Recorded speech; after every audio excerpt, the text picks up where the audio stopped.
Arms crossed, outstretched, symbolising a desperate cry for freedom. Channel 4 News has obtained these images from Eritrean migrants and refugees imprisoned in a Libyan government-run detention centre near the town of Zintan. Homemade banners written with tomato paste daubed on blankets spell out their plight. These people say they are slowly being killed while the world turns its back. Channel 4 News previously has covered these detention camps. They are where Europe-bound migrants caught at sea by the EU-funded Libyan Coastguard are locked up.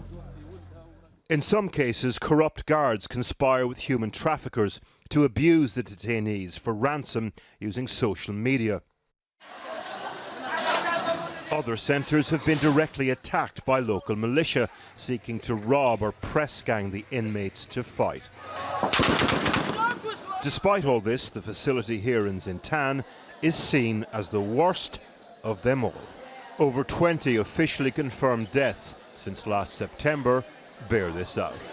We spoke to a 22-year-old Eritrean called Tesfai. In Zintan we are dying, starving, hungry, sick. A lot of people are developing mental disorder. I can explain my feeling. I can control because of we are dying. There are 26 migrant camps in Libya. Most are clustered around the capital, Tripoli, or near coastal cities. But Zintan is 170 kilometers away by the mountains in the desert. Isolated and forgotten, it's a place of malicious and deadly neglect. This, for example, is the morning queue for drinking water. The taps in Zintan are opened by the guards for just 10 minutes a day at 4 a.m. Inmates say they only get 1 cup of water each. And in this footage, the wait proves too much for some of the desperately thirsty men, and a fight breaks out. No one here has seen outside sunlight for months. All food is delivered through this small hatch. Detainees told us that they get 1 small tub of couscous or plain pasta like this per day to share between 2 people.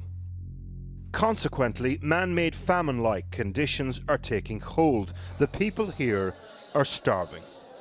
But the authorities don't care. In this camp, the guards barely bother entering the detention hangar itself. And these stomach-churning pictures show maggots and worms infesting a huge pile of rubbish and rotting food. The guards allowed it to build up in the inmates' living area over a period of weeks.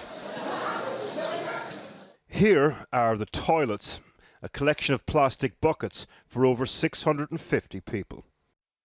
This malign neglect has led to epidemics of diseases like pneumonia, scabies, diarrhea, and worse.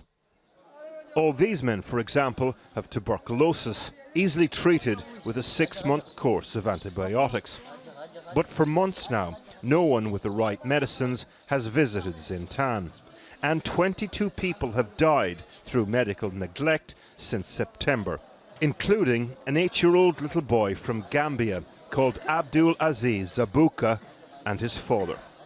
The migrants blame the UNHCR for abandoning them to their fate, but the UNHCR told us that NGOs had recently tried to help, but the Libyan authorities impeded them. Our access is restricted. We're not able to access every individual or every part of the centres. There is no detention centre in Libya suitable for hosting refugees and migrants. No time should be lost in securing the immediate release of all those currently being held.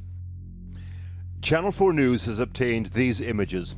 They show the faces of some of those who've died in Zintan.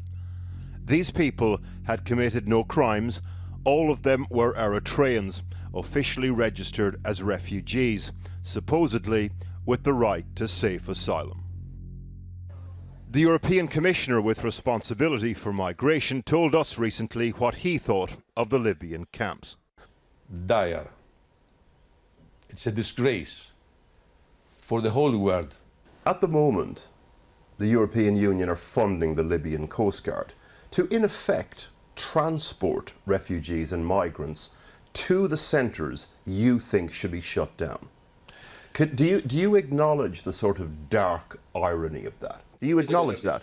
Yes, it is an irony also in my eyes, but I can tell you that our interlocutors on the ground are not the ones who run the detention centers, but IOM and UNHCR.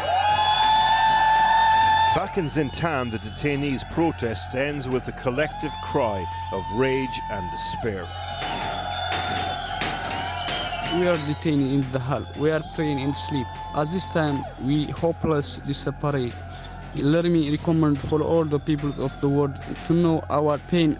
A lot of people are dying in the detention center with untold history, underage, innocent refugees. All these people think they have been left here to die, and unless things change soon, they could very well be right.